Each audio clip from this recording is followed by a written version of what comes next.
Today we're making these delicious cinnamon rolls. Into a microwave-safe bowl, we're going to heat up 1 cup of milk until it's lukewarm. While that's in the microwave, into a big bowl goes 4 cups of all-purpose flour, half a cup of sugar, 1 teaspoon of salt, and 2 eggs. Swapping back to our milk that should be warm by now, add in 1 full packet of active dry yeast. Add in a small bit of sugar to help feed the yeast and give everything a gentle mix. We're going to let this sit for about 5 minutes. Back to our big bowl, we're going to add in 1/3 of a cup of softened butter. Using a pastry cutter, mix everything together until your dough looks something like this, nice and crumbly. Now we're going to add in our milk and yeast mixture. Again, mix everything with your pastry cutter.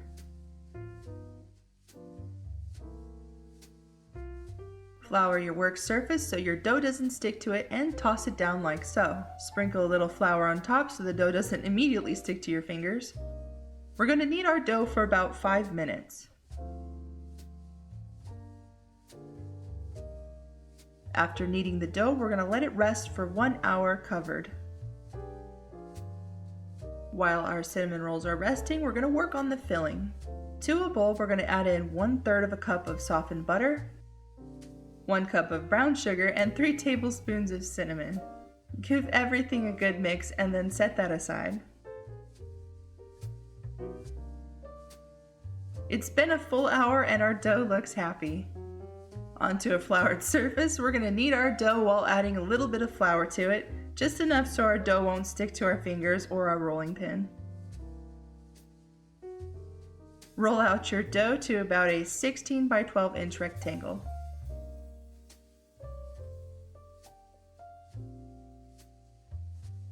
Grab your filling and spread it all over your dough, evenly covering as much of it as you can all the way to the edges. You could use the back of a spoon, but I feel like this way is easier and causes less accidental rips or tears. Once you're satisfied with the placement of your filling, it's time to roll up your dough. Pick a side, preferably a longer side, and start gathering up the edges, rolling your dough slowly to the other side. To cut your slices evenly, start by cutting your log in half. Then cut each half again. You should now have 4 sections. Now cut each section into 3 pieces. This will give you a total of 12 equal pieces. To a greased 9 by 13 inch baking dish, we're going to place our slices 3 down and 4 across, just like this. Fill in the rest of the empty spaces. We're going to cover this and let them rest one more time for 1 hour. Then pop them into the oven uncovered at 350 degrees for 30 minutes. While those are baking, we're going to work on our cream cheese frosting. To a bowl, add in 1/4 of a cup of softened butter, 4 ounces of cream cheese, 1 teaspoon of vanilla, and 2 cups of powdered sugar. Using a hand mixer or regular mixer, mix everything until it starts to resemble a frosting texture. This looks pretty good. Normally I double this frosting recipe because I don't think this is nearly enough. But for you, I'm sticking true to the original recipe.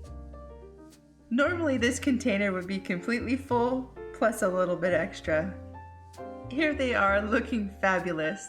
I like my cinnamon rolls to have a very light browning across the tops. If you prefer a bit more of a golden look, just leave them in the oven for 5 more minutes. For those of you that are interested, here is an ingredients list. I will also leave a link to the recipe in the description box below.